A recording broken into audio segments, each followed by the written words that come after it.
Daremos inicio al segundo seminario de perspectivas políticas titulado México a 10 años de la alternancia política, agradeciendo la presencia de miembros de la Junta de Gobierno del ITAM, expresidentes de la Asociación de Exalumnos del ITAM, miembros de la facultad, exalumnos, alumnos y administrativos del Instituto. Pido ahora al doctor Arturo Fernández, rector del ITAM, que dirige unas palabras para dar inicio a este seminario.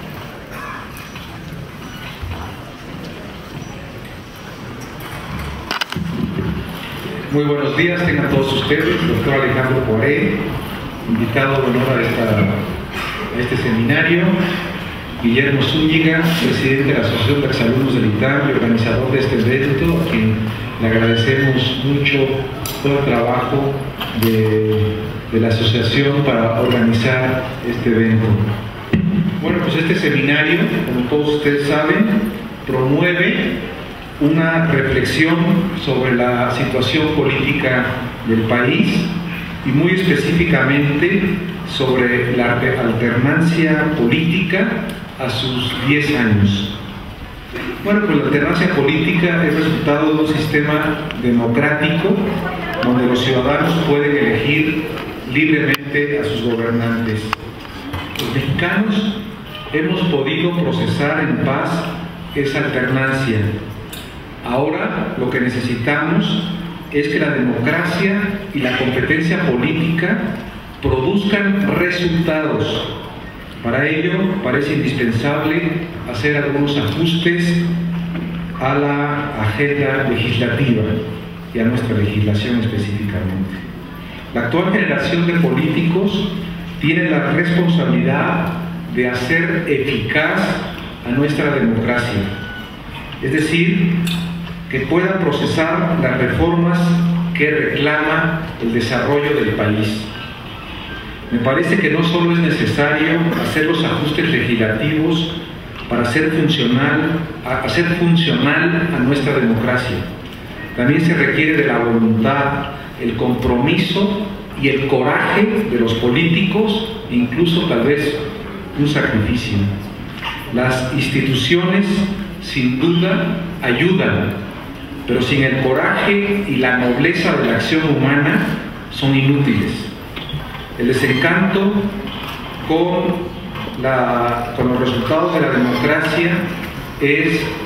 en parte o en gran parte responsabilidad de los políticos. Y si nuestros políticos no están a la altura de las circunstancias, serán desplazados por los ciudadanos y serán condenados por el juicio de la historia. Sin duda, hay graves problemas sociales en nuestro país, pero yo creo que la verdadera crisis de este país es una crisis de confianza, de ánimo y de voluntad para resolverlos. ¿Por qué se retrasan tanto los acuerdos políticos para resolver los problemas del desarrollo del país? Esperamos respuestas y compromisos en el seminario que se presenta el día de hoy. Yo deseo que este seminario sea todo un éxito. Le agradezco muchísimo al doctor Poiré su presencia aquí esta mañana, y también reitero nuestro reconocimiento a Guillermo Zúñiga, que realmente ha puesto un gran esmero para organizar este evento con todo su equipo de trabajo de la Asociación de Exalumnos del ITAM. Muchas gracias por su atención.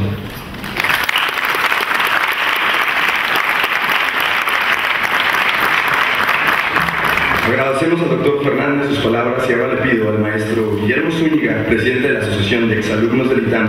que dirija unas palabras a todos los asistentes.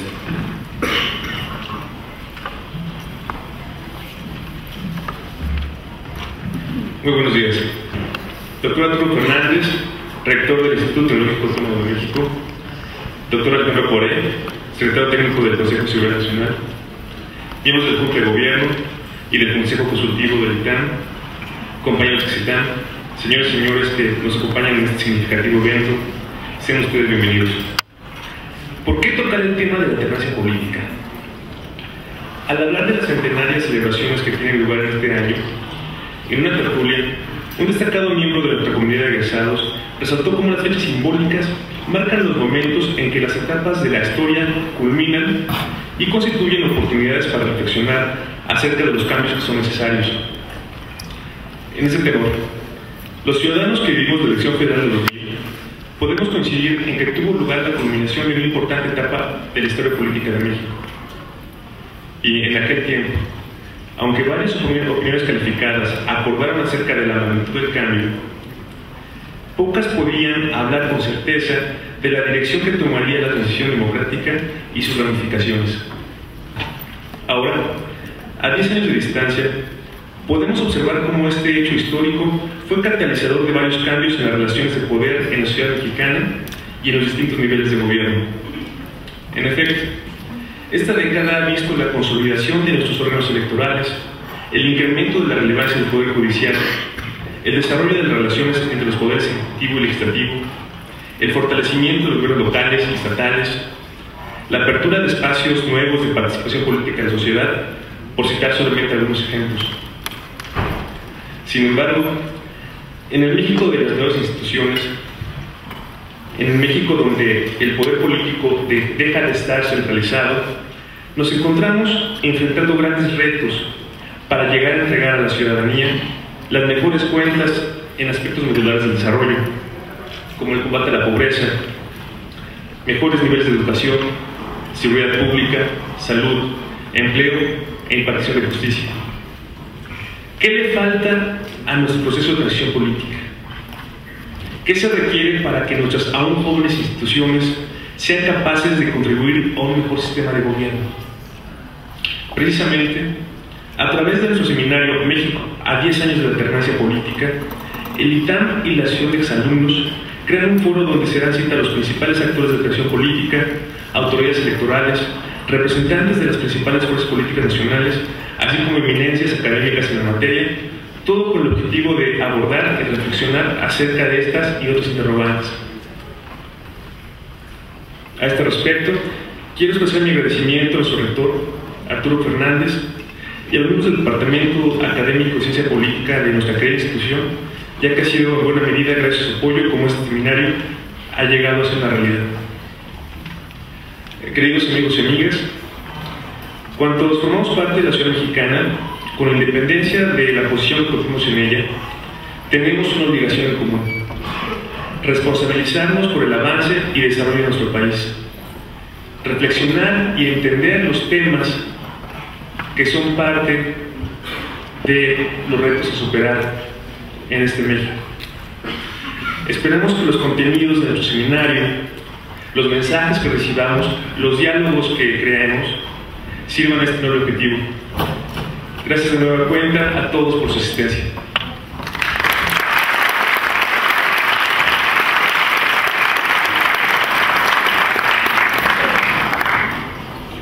A continuación, le pido al doctor Poiré que inaugure este seminario y para dar su reseña, la licenciada Angélica Solís.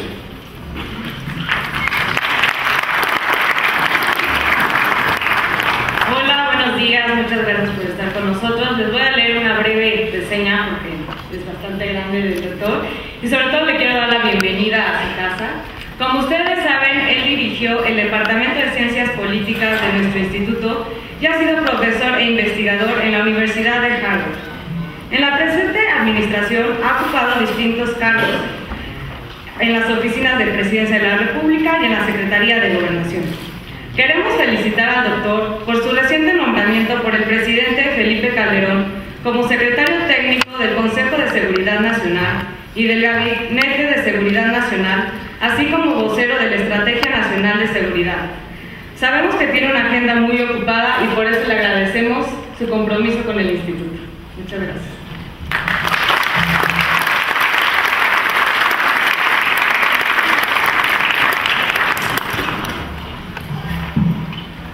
Muy buenos días, muchas gracias, doctor Arturo Fernández, compañeros, colegas, amigos exalumnos del instituto. Para mí es verdaderamente un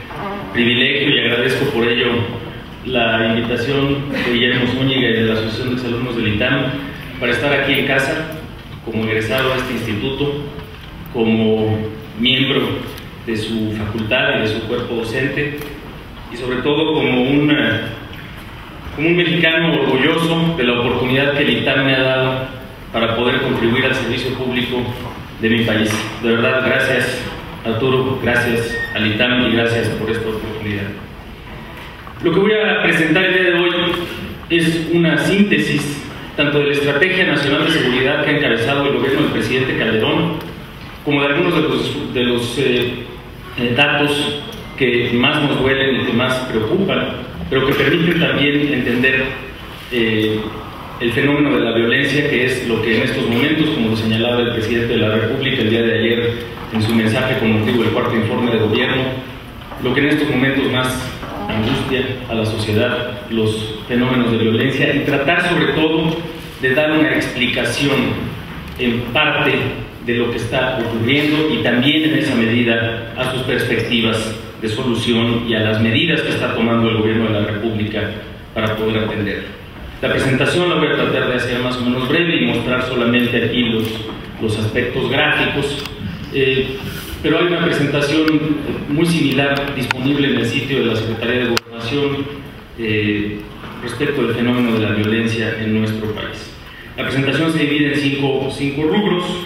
Vamos a hablar de los antecedentes del fenómeno de delincuencia organizada de manera muy sintética, del mapa nacional de homicidios vinculados a los distintos conflictos entre las organizaciones criminales, también de los elementos de la Estrategia Nacional de Seguridad, de sus principales resultados y de los pasos a seguir. Bien. Quizás lo más importante señalar respecto a los antecedentes del fenómeno de la delincuencia organizada es que lo que ha vivido México en los últimos años es el producto tanto de circunstancias estructurales, algunas de ellas plenamente internas, como el abandono de las instituciones de seguridad y de justicia durante décadas quizás. Cuando pensamos en la alternancia de nuestro país, uno de los elementos en los cuales se dejó, no solamente en la alternancia, sino en las últimas décadas o los últimos años del sistema político del siglo XX, se dejó como una tarea pendiente la transformación de las instituciones de seguridad y de justicia. Cuando nosotros analizamos la legitimidad del Estado desde una perspectiva teórica, uno de los elementos fundamentales de los que se habla es justamente de la confianza que le tienen los ciudadanos a sus autoridades, y el contacto más permanente y sistemático de los ciudadanos con las autoridades es con las fuerzas del orden, con las policías, con los ministerios públicos, con los jueces, para la resolución cotidiana de los conflictos, no solamente de índole criminal, sino de toda naturaleza. Y realmente esa transición institucional en México es la más rezagada, y ese es uno de los elementos estructurales que en parte explican lo que hemos estado viviendo. Pero no solamente eso, sino que desde el punto de vista del mercado internacional de las drogas, México ocupa una posición geográfica entre la zona de mayor producción de algunas de las drogas, fundamentalmente cocaína, y la zona de mayor consumo en los Estados Unidos, y desde luego también marihuana. Además, durante la década de los 80, los Estados Unidos empezaron a ser exitosos en frenar la ruta de la droga a través del Caribe, lo cual hizo más atractivo el trasiego de las drogas a través de nuestro país, que era un trasiego de drogas que en alguna medida contaba o con una actitud, digamos, de dejar pasar, en la medida en la que no significaba dentro de nuestro territorio la presencia y la intención de hacerse presente de estas organizaciones criminales, sino que fundamentalmente su objetivo era pasar desapercibidas para que la droga fluyera del sur de nuestro país hacia el norte. Pero también se fue generando un cambio en la estructura de organización de estas propias organizaciones criminales dentro de nuestro país. Por un lado, se empezó a pagar parte del negocio con droga en especie a los cárteles, a las organizaciones criminales, lo cual les generaba la posibilidad de empezar a colocar esos excedentes en el mercado mexicano, y por otro lado también empezó a crecer el ingreso promedio de nuestra sociedad y empezaron a crecer justamente las posibilidades de un mercado de drogas creciente en nuestro país. En esa medida, las organizaciones criminales dedicadas a este negocio fueron generando incentivos muy profundos para el control territorial. Es decir, ya no solamente se trataba de llevar la droga del sur al norte, sino que existían oportunidades de negocio al interior del territorio para colocar la droga, para colocar estos distintos productos en la sociedad mexicana, y eso empezó a generar un cambio en el cual ya no era necesario solamente estar o pasar desapercibido, sino fundamentalmente empezar a amedrentar o cooptar autoridades locales para poder posicionar la droga en los antros, en los parques, incluso en las zonas cercanas a las escuelas, en los restaurantes, etc. Este contacto, este incentivo fuerte por parte de las organizaciones criminales de empezar a posicionarse y empezar a tener una presencia territorial, empezó a generar también, desde luego, un cambio fundamental en la lógica de su operación criminal, porque en el momento en el que empezaban a cooptar o amedrentar a las autoridades locales y municipales, esto también de alguna manera les empezaba a generar las oportunidades para entrar a otros ámbitos de negocio, y por eso el crecimiento de actividades como la extorsión, el secuestro y el cobro de piso, precisamente en la medida en la que les permitía una integración horizontal de sus actividades criminales, no solamente para la colocación de los estupefacientes, sino también para estas otras actividades criminales. En esa lógica, evidentemente, y también en parte a cambios en el mercado de consumo de algunas de estas drogas en los Estados Unidos, fundamentalmente la caída relativa de la demanda de la cocaína y también el incremento en la demanda de otras drogas como son las metanfetaminas en los Estados Unidos, se empezaron a generar tensiones muy fuertes de competencia entre estas organizaciones criminales. Y ante estas situaciones y esta competencia empezó a generar no solamente rupturas internas en las organizaciones criminales mexicanas, sino mucho mayor violencia en su presencia de cara a la autoridad de nuestro país y entre ellas propias. Y ese es el entorno en el que se encuentra el panorama al inicio de esta administración. Es muy importante recordar, porque no falta quien diga otra cosa por ahí, que uno de los 5 ejes principales de la oferta de campaña del presidente Felipe Calderón fue el consolidar el Estado de Derecho y la seguridad. El problema de la inseguridad, el problema del crecimiento de las organizaciones criminales, el problema de la violencia, el problema justamente de cómo estas organizaciones estaban confrontando de manera directa y cooptando de manera directa a las autoridades locales, no era un problema del inicio de la administración, era un problema evidente, palpable, notorio, y sobre el cual el propio presidente Calderón hizo una oferta muy clara, que fue la restitución del Estado de Derecho como uno de los ejes de su campaña. Se veía este panorama de presencia de organizaciones criminales extendida en distintas áreas del país, de estos grupos de delictivos con una amplia capacidad de corrupción y con esta capacidad de generación de violencia. Más adelante vamos a mencionar algunos ejemplos. Evidentemente la fragilidad de las instituciones de seguridad y de justicia de los 3 órganos de gobierno, el creciente consumo de drogas, la desintegración del tejido social en algunas zonas del país, notoriamente la Ciudad Juárez y otras zonas, y también una muy escasa cooperación internacional y prácticamente ninguna corresponsabilidad respecto al fenómeno del combate a las organizaciones criminales en nuestro país y en particular al narcotráfico. Cuando nosotros analizamos el estado actual o la situación actual, si ponemos el mapa por favor, cuando nosotros analizamos la situación actual de la violencia en nuestro país, lo primero que tenemos que hacer es analizar la estadística, que es una estadística que se ha generado por primera vez en nuestro país, respecto a los homicidios vinculados con el crimen organizado a lo largo de los últimos 3 años y 9 meses. Ponemos la siguiente, por favor. Bien, este mapa destaca 2 cosas. El primero es, a lo largo del 1 de diciembre de 2006 al 31 de julio de 2010, se han registrado 28.353 homicidios vinculados al crimen organizado. Lo primero que hay que subrayar es que el 80% de estos homicidios, es decir, 22.701, han ocurrido en 162 municipios de los 2.456 que existen en el país, es decir, en estos que están ahí señalados. Lo segundo que hay que subrayar es que, es decir, la gran mayoría de la violencia está ubicada en estas zonas del país. Lo segundo que hay que señalar es que estos homicidios se pueden vincular con claridad, en su gran mayoría, a los conflictos entre las distintas organizaciones criminales de nuestro país. Actualmente, pues ahí se ven, digamos, a ver un poquito más de detalle. El objetivo no es, evidentemente, alarmar ni mostrar esto como una estadística del parte de guerra, sino tratar de explicar un poco el fenómeno y cómo se tiene que ir avanzando en el combate a estas organizaciones criminales. Bien, el conflicto más cruento es el que se ha dado entre la Organización del Pacífico y la de Juárez. Es el producto de antiguas rivalidades y traiciones familiares, así como por el control de Ciudad Juárez, que es un puerto de salida de droga estratégico hacia los Estados Unidos. Este se manifiesta, como se puede ver en el mapa, en los estados de Chihuahua, Durango y partes de Sinaloa.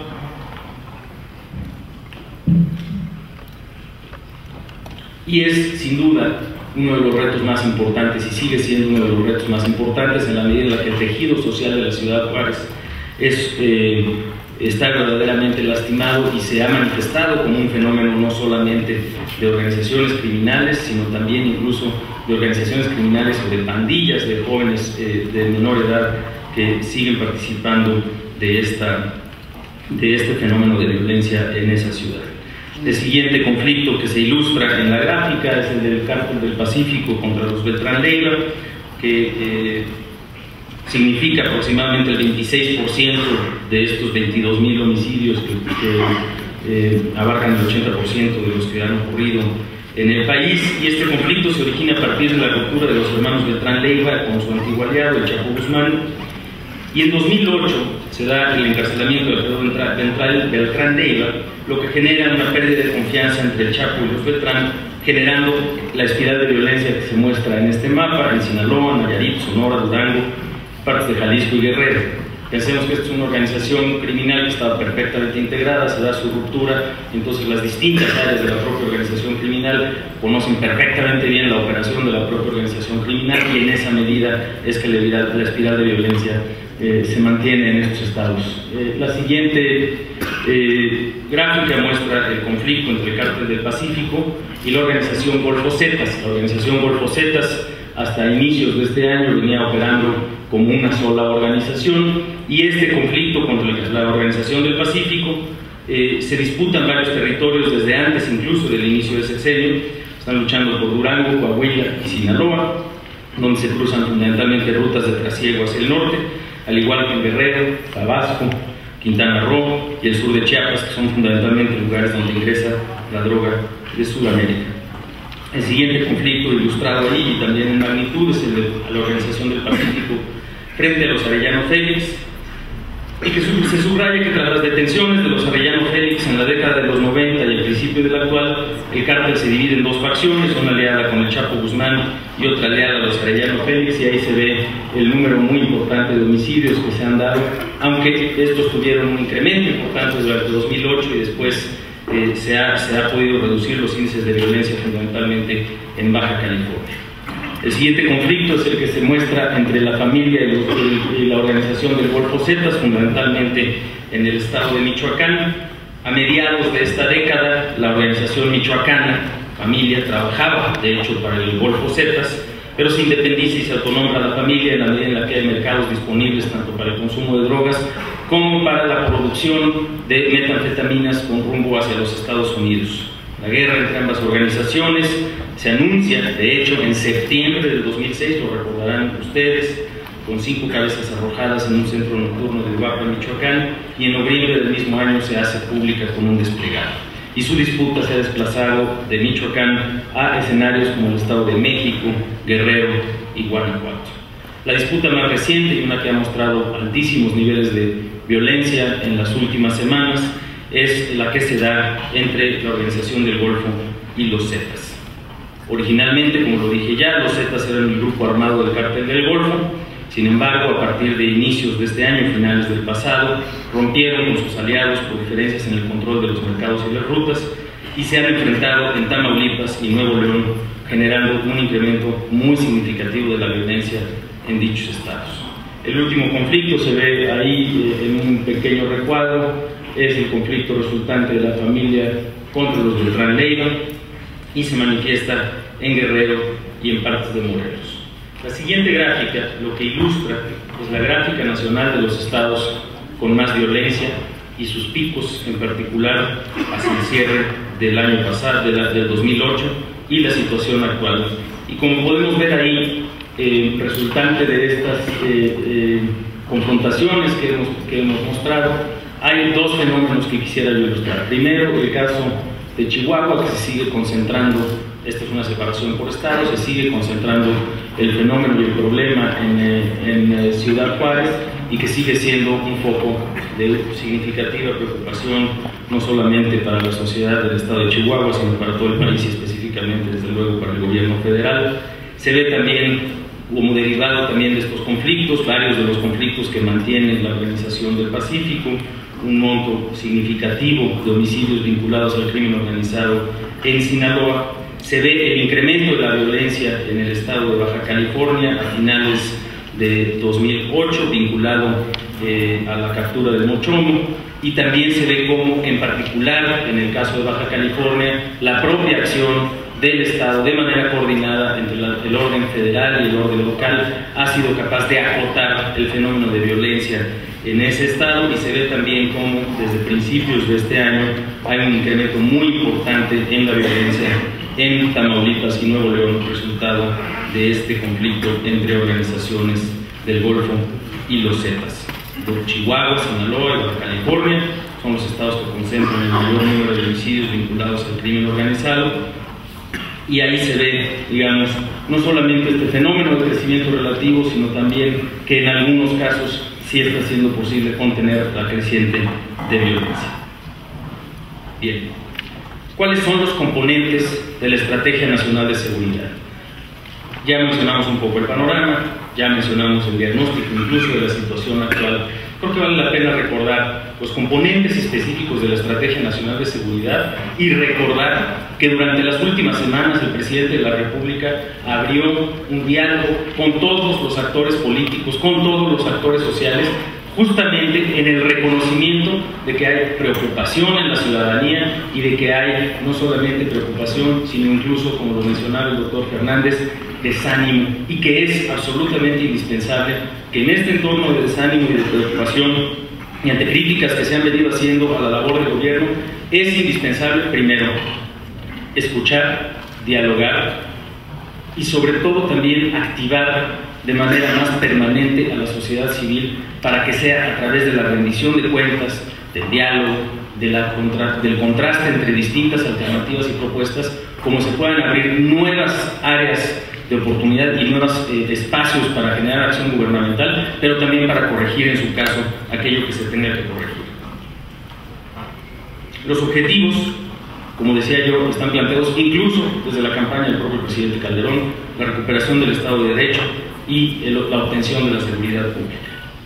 Y la estrategia contempla fundamentalmente 5 componentes. Primero, la reafirmación de la autoridad pública. Y esta reafirmación de la autoridad pública implica, desde luego, la presencia eficaz del Estado para confrontar a los criminales. Una cosa que venía sucediendo era el que los criminales podían prácticamente sin ninguna objeción, sin ningún obstáculo, transitar de manera libre por muchas zonas del país sin que ninguna autoridad les pusiera un límite a sus actividades criminales, sin que ninguna autoridad los enfrentara y los confrontara. Entonces era absolutamente indispensable frenar el fenómeno de secuestro, de extorsión y de cobros de derecho de piso que se estaba ya dando en muchas zonas del país, con presencia decisiva por parte de la autoridad. No solamente esta presencia disuasiva y una presencia que limitara la actividad de las organizaciones criminales, sino también su desarticulación. Es decir, en una situación en la cual tenemos bandas criminales que durante muchos años se han venido enriqueciendo, que durante muchos años han venido incrementando su capacidad para confrontar a las autoridades, que durante muchos años han venido aumentando su capacidad de fuego, en particular desde 2004 en los Estados Unidos se eliminó la prohibición de venta de armas de asalto, lo cual ha facilitado la exportación ilegal de esas armas a nuestro país. Era indispensable y sigue siendo indispensable la desarticulación de estas bandas criminales. Se dice que la desarticulación y que la captura de los capos lo único que genera es que exista otro capo que los sustituya. evidentemente que cuando se da este fenómeno hay tensiones al interior de la organización en la búsqueda de repartirse el negocio restante y en la búsqueda de sustituir a los líderes de las organizaciones criminales. Pero lo que no se puede ignorar es que la captura de estos liderazgos y la detención de estas estructuras directivas de las organizaciones las debilita. Eso es cierto para cualquier organización que se dedique a cierto objetivo. Si el Estado es capaz sistemáticamente de ir mermando la capacidad directiva de estas organizaciones al ir capturando a sus liderazgos y al irlos desarticulando, no solamente al capo, sino también a los responsables financieros, a los responsables operativos, a los responsables, desde luego, de mantener los mecanismos de violencia, de sicariato, ciertamente se va a ir logrando con mayor eficacia la capacidad para que estas organizaciones que vimos nosotros en los mapas, que hoy en día son capaces de generar un extraordinario grado de violencia, de confrontar con éxito a las autoridades locales y de cortarlas y amedrentarlas, dejen de tener esa capacidad y se conviertan en un fenómeno exclusivamente de seguridad pública local que pueda seguir siendo combatido de manera mucho más eficaz y eficiente. Pero para eso es absolutamente indispensable no solamente desarticularlas, sino también contar con las instituciones de seguridad y de justicia que precisamente, como hacía yo referencia al inicio de mi plática, le garanticen a la ciudadanía que los policías, los ministerios públicos y los jueces están haciendo su trabajo para prevenir el delito, para proteger a la población, para integrar los casos debidamente, para impartir justicia. Y tenemos que reconocer que esa transformación democrática es la que más tiempo le ha llevado al país. Y precisamente en ese reconocimiento es que el presidente Calderón, desde el inicio de su administración, hace dos cosas muy importantes, entre varias más. El primero es la reconstrucción de la Policía Federal. Al inicio de la administración, para todo efecto práctico, la Policía Federal contaba con 6,000 efectivos de buen nivel y de buena capacidad. Hoy día tenemos más de 30,000 efectivos de la Policía Federal que están siendo sometidos, como lo vimos en días pasados, a controles de confianza sistemáticos. Esos controles de confianza sistemáticos, si no tienen un resultado favorable, son separados de la corporación, y contamos ya con una Policía Federal que no solamente tiene estos controles de confianza, sino cuyo nivel de reclutamientos, cuya capacidad y cuyo nivel salarial son mucho mejores a los que se contaba al inicio de la administración. Por hacer una comparación, hoy en día tenemos más de 30,000 policías federales contra más de 400,000 policías municipales y estatales, y el promedio de salario de estos 400,000 es de aproximadamente 4,000 pesos, y el promedio de salario de la Policía Federal es de aproximadamente 10,000 pesos. El nivel de instrucción es significativamente superior para la Policía Federal, preparatoria y en algunos casos muy importantes, profesionistas, justamente para poder fortalecer la capacidad de inteligencia de la propia Policía Federal. Pero no solamente en términos de la policía se ha hecho esa transformación, también se han hecho modificaciones importantes al sistema de procuración y de administración de la justicia con la reforma constitucional para la creación del sistema penal oral, y en esa medida también se está transformando el sistema judicial y es necesario acelerar los pasos. Uno de los pasos más importantes en este sentido es el contar con los mismos estándares de calidad, con los mismos estándares de profesionalismo y sobre todo con una capacidad de mando que permita a las corporaciones policiales locales el confrontar de manera más eficaz a estas organizaciones que en muchas ocasiones siguen siendo extraordinariamente poderosas para pequeñas policías locales. Hoy en día existen más de 1,200 corporaciones municipales y estatales en todo el país. La coordinación, la capacidad de respuesta de una fuerza policial tan dispersa ciertamente no puede ser la misma que de corporaciones policiales con mando único a nivel estatal, que en alguna medida sean mucho más capaces de enfrentar los retos de seguridad que hoy se necesitan. Y para ello se necesita una corresponsabilidad muy importante por parte también de las autoridades locales en los distintos ámbitos. También es indispensable una política activa de prevención del delito y reconstrucción del tejido social, y aquí se han hecho muchas cosas. Desde luego se ha aumentado de manera notable el presupuesto destinado a prevención. Entre otras cosas, se han entregado por parte del gobierno federal 300 centros de rehabilitación, los que se llaman centros Nueva Vida, a las autoridades locales, justamente para que podamos contar con una mucho mayor capacidad de prevención en el consumo de las drogas, pero también de rehabilitación. Y ciertamente también se han hecho tareas muy importantes de recuperación de espacios públicos, de canchas de básquetbol, de auditorios, de parques, precisamente para rehabilitarlos, para dotarlos de nueva infraestructura, para implementar programas de esparcimiento para los jóvenes, pero desde luego, como decía también el presidente de la República el día de ayer, falta mucho por hacer. Se ha ampliado mucho la cobertura educativa a nivel medio y superior, pero desde luego no es suficiente. Se necesitan oportunidades adicionales de trabajo, sobre todo para jóvenes y para mujeres, y en esa medida también para que haya mayores oportunidades de desarrollo en algunas de las zonas, particularmente en las cuales el fenómeno social asociado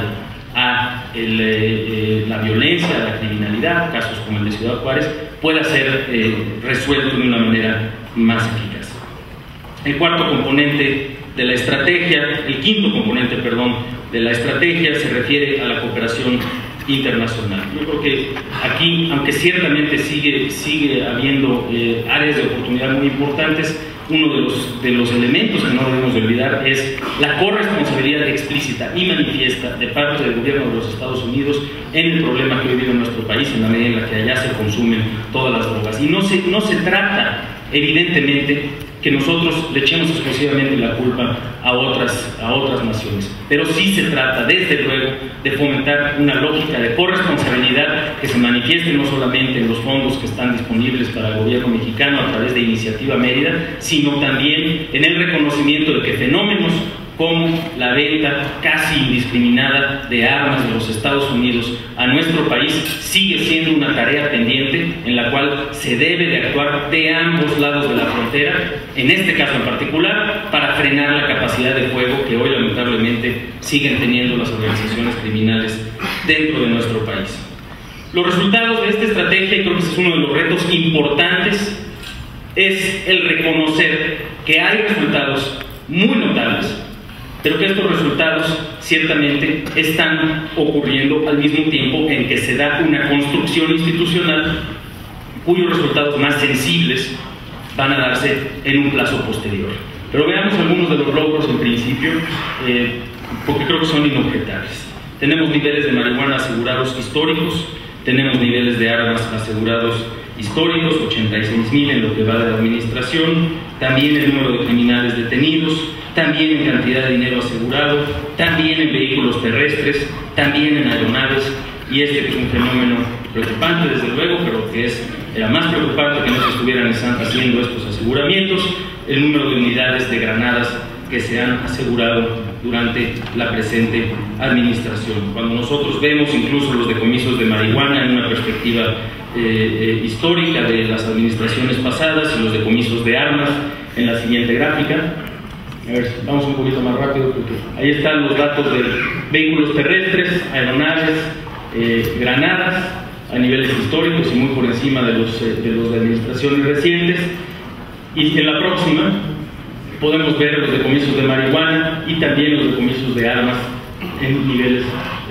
históricamente superiores, incluso en promedio, a los de los años pasados. También las detenciones por actividades criminales y también el de extradiciones de criminales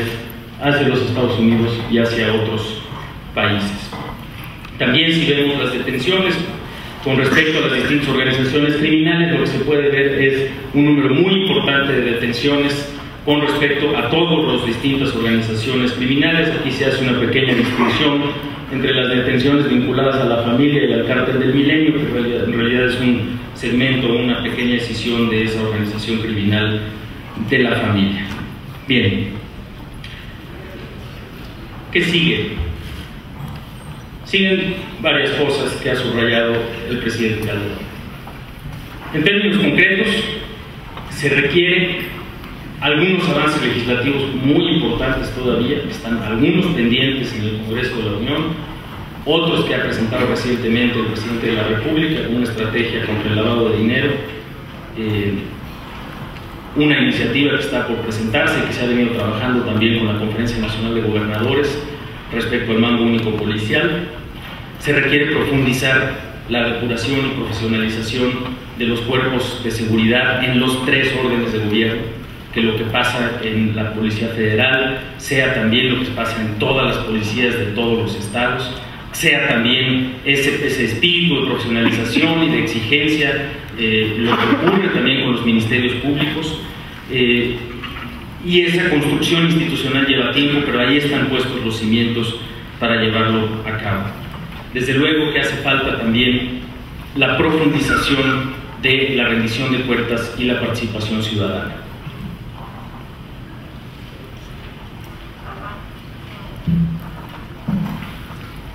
El presidente de la República ha reconocido la necesidad de que el gobierno federal informe más y mejor de lo que está ocurriendo en el combate por la seguridad, justamente en el reconocimiento de que con estos elementos de información y con estos elementos de objetivos respecto a lo que está ocurriendo y de las explicaciones que se tienen que dar, sea la propia ciudadanía la que tenga mayores elementos, no solamente para entender lo que está ocurriendo, sino para exigirle en los hechos a sus distintas autoridades el cumplimiento de los compromisos y también la obtención de los resultados. Y ese fenómeno de exigencia ciudadana, ese fenómeno de transparencia, de que los ciudadanos tengan la posibilidad de exigirle cuentas a la autoridad, debe de ser un compromiso permanente. Y debemos de fomentar los mecanismos para que esta exigencia tenga resultados eficaces en el corto y mediano plazo. En esa medida se han abierto mesas temáticas en la Secretaría de Gobernación con expertos, analistas y organizaciones de la sociedad civil para poder analizar distintas propuestas en los distintos ámbitos de la estrategia de seguridad, y se debe de replicar también este fenómeno y esta lógica de los diálogos a nivel de las comunidades y los estados, para que se tenga la posibilidad de que la ciudadanía le exija cuentas a las autoridades. Y también es absolutamente indispensable el retomar una lógica de corresponsabilidad, es decir, el reconocer que la situación de inseguridad, la situación de debilidad de las instituciones de seguridad y de justicia y de crecimiento de las organizaciones criminales que privaba al inicio de la administración, exige no solamente la atención y la fuerza decisiva del gobierno federal, exige la corresponsabilidad, desde luego, de todos los órdenes de gobierno y de los tres poderes de la Unión, sino también de la ciudadanía, de los medios, de las asociaciones religiosas y de las distintas organizaciones, que tenemos que reconocer que el combate al delito es la labor primigenia del Estado. No se puede concebir un Estado sin que se conciba que el Estado esté combatiendo a los delincuentes y previniendo el delito. Segundo, que la lucha por la seguridad exige de esta participación, cada quien en función de sus capacidades, cada quien en función de su entorno, pero que seamos capaces de juntos construir una política de Estado, porque la solución a los problemas de la seguridad no es una solución exclusivamente responsabilidad de una administración o de un gobierno o de un presidente, es una solución que se le exige a las autoridades de todos los órdenes y de una manera permanente, porque tenemos que reconocer que el reto es muy grande y porque tenemos que reconocer que si bien hemos dado pasos muy importantes en el sentido correcto, la única forma de darle la vuelta a esta página va a ser con el énfasis de los ciudadanos en que los gobiernos cumplan, con el énfasis de los gobiernos en hacer y cumplir su responsabilidad, con nuestra capacidad para ajustar lo que se tenga que ajustar, pero sobre todo con el ánimo y la convicción de que lo vamos a lograr, que va a costar trabajo, pero lo vamos a lograr a lo largo de los meses y años que están por venir. Muchas gracias. Muchas gracias.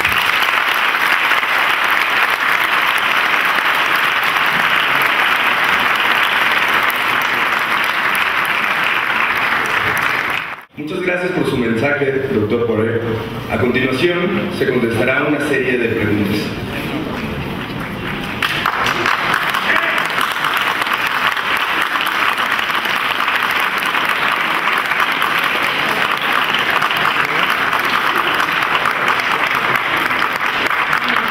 Doctor Poré, la primera pregunta. Siendo la cooperación internacional uno de los componentes de la Estrategia Nacional de Seguridad, ¿cómo ha avanzado México en estos términos con países distintos a Estados Unidos?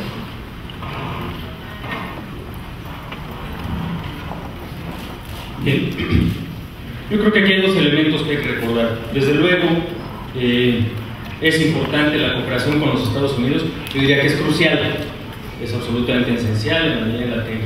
de allá es de donde viene la demanda por las drogas, allá es de donde viene el dinero fundamentalmente que está nutriendo estas luchas, allá es también en donde vienen la mayor parte de las armas que se han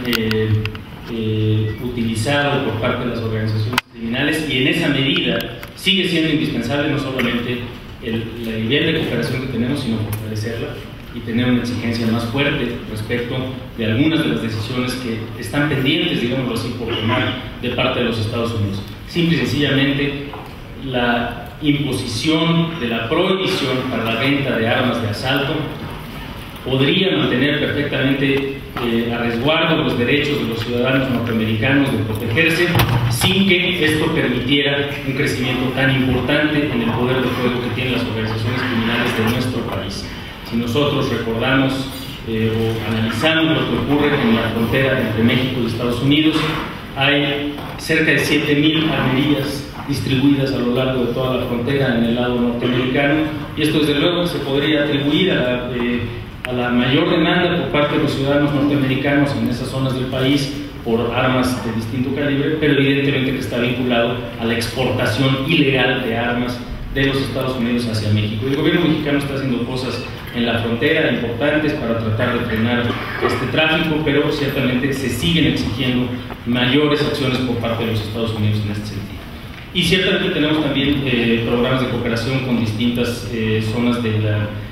las regiones y países del continente, evidentemente, y también con relaciones internacionales. Se tiene un avance importante de pláticas con la Comunidad Europea, se tiene desde luego un contacto permanente con las organizaciones de seguridad y de inteligencia de los países de Centro y Sudamérica, precisamente en el reconocimiento de que el fenómeno criminal que estamos viviendo es un fenómeno criminal regional, transnacional, y también en el reconocimiento de que se necesita para combatir a estas organizaciones la capacidad de inteligencia coordinada de parte de distintos países. Y desde luego también se analiza permanentemente con autoridades de otros países el fenómeno de criminalidad y las rutas de distintas organizaciones criminales para poder seguirlas combatiendo. Bueno, otra pregunta más complicada. ¿Cree que la legislación de la droga va a disminuir las muertes y la delincuencia? Es una pregunta muy relevante y creo que este es un foro muy oportuno para comentar. Desde el principio de los diálogos por la seguridad, uno de los temas que se han planteado y que se han manifestado son los relativos a la posibilidad o el debate respecto a la legalización de la droga. El presidente de la República ha dicho que es pertinente que se dé un debate a este respecto y que sea un debate integral, y ha fijado también su postura respecto a este debate. Y lo primero que hay que reconocer, quizás como elementos para ese debate, es que las organizaciones criminales hoy no se dedican, algunas de ellas ni siquiera como actividad primordial, pero no se dedican exclusivamente al trasiego o al tráfico de drogas. Es decir, estas son organizaciones criminales que en parte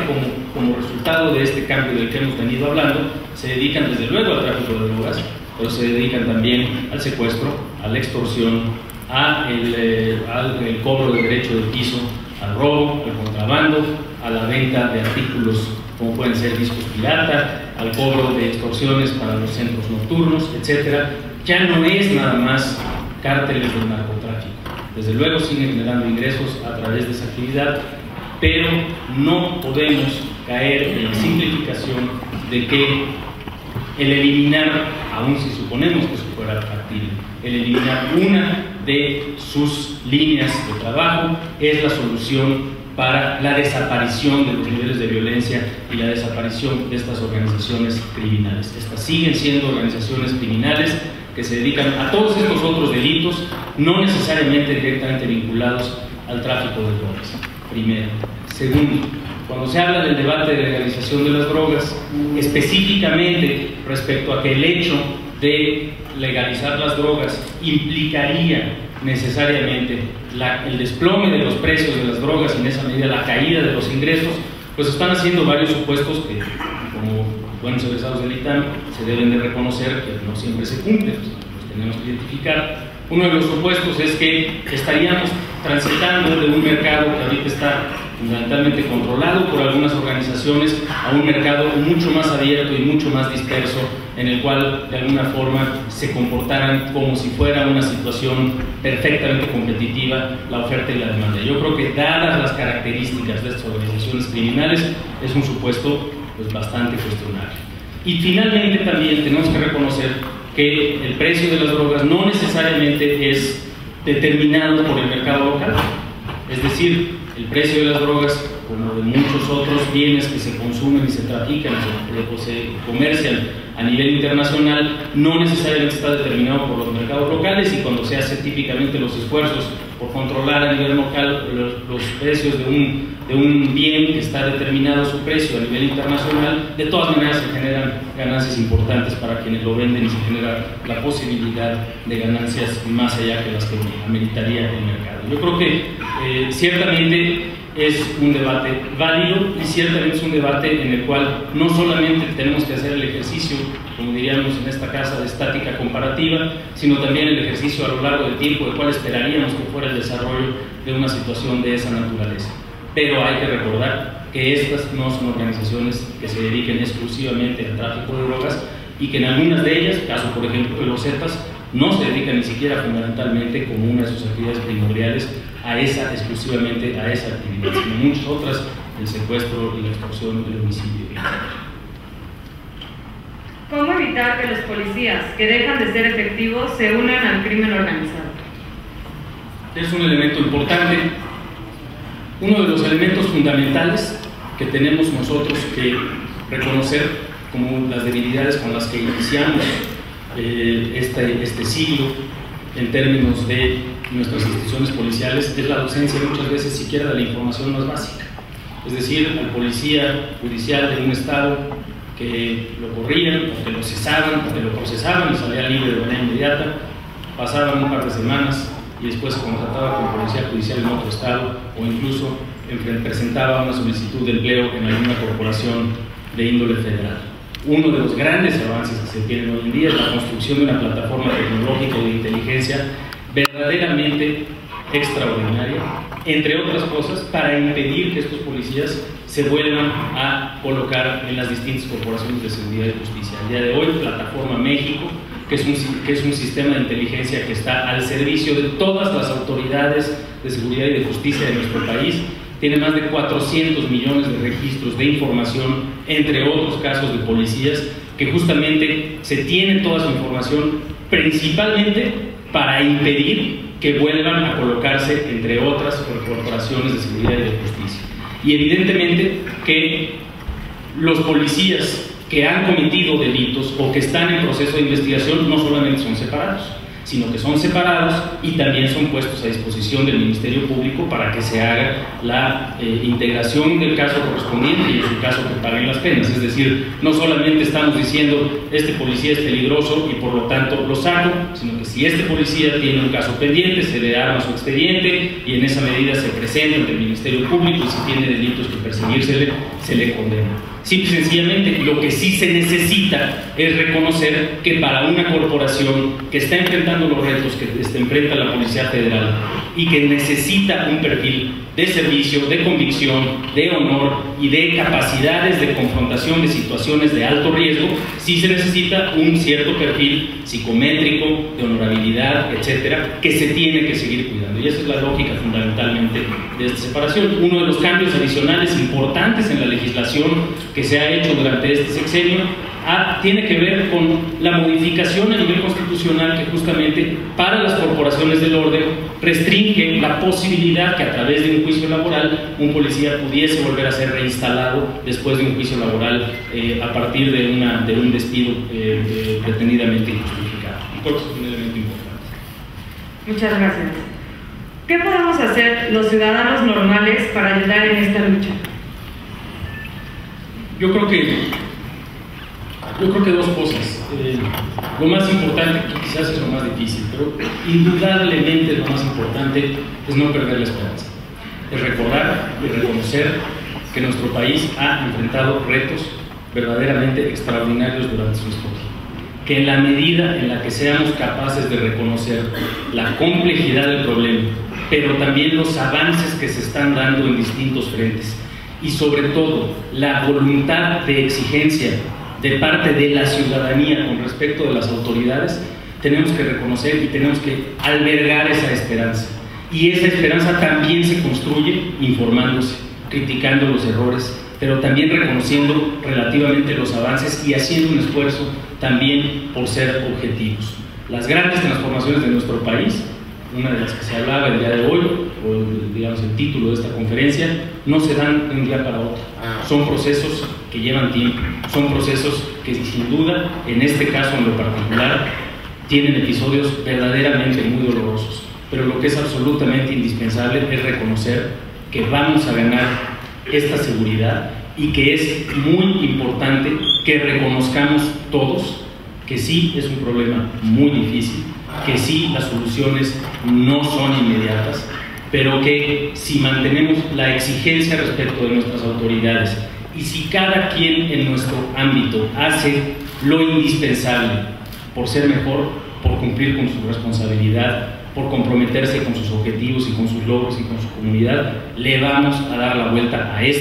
como le hemos dado la vuelta a muchos otros problemas que ha enfrentado nuestro país. Muchas gracias.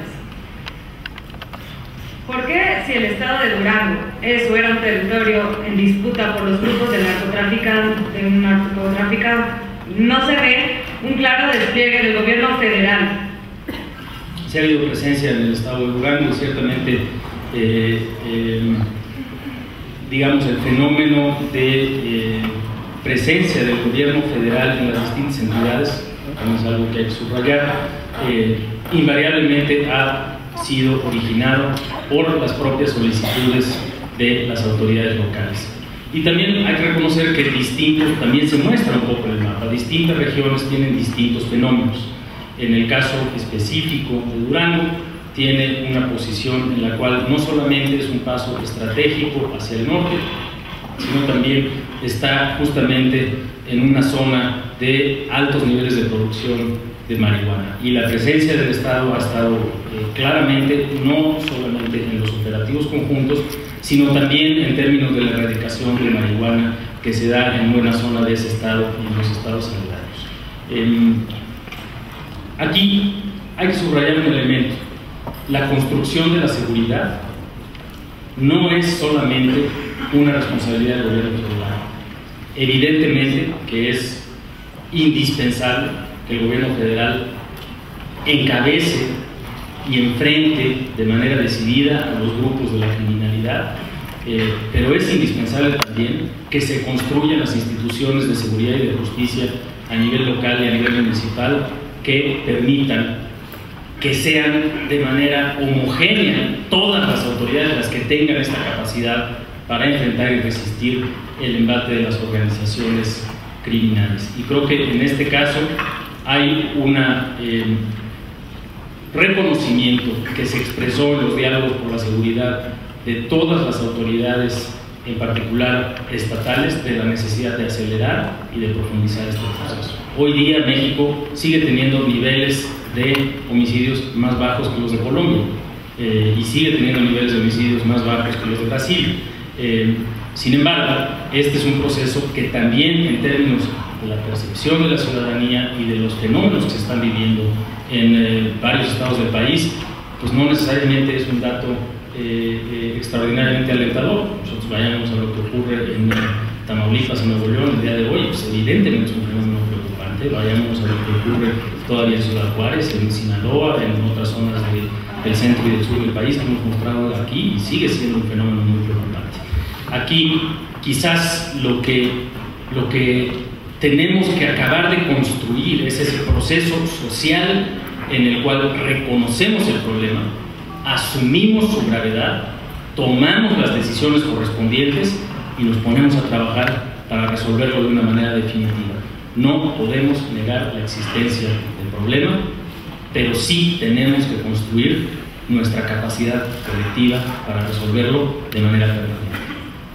Muchas gracias. A continuación pasarán a entregarles unos reconocimientos. Muchísimas gracias.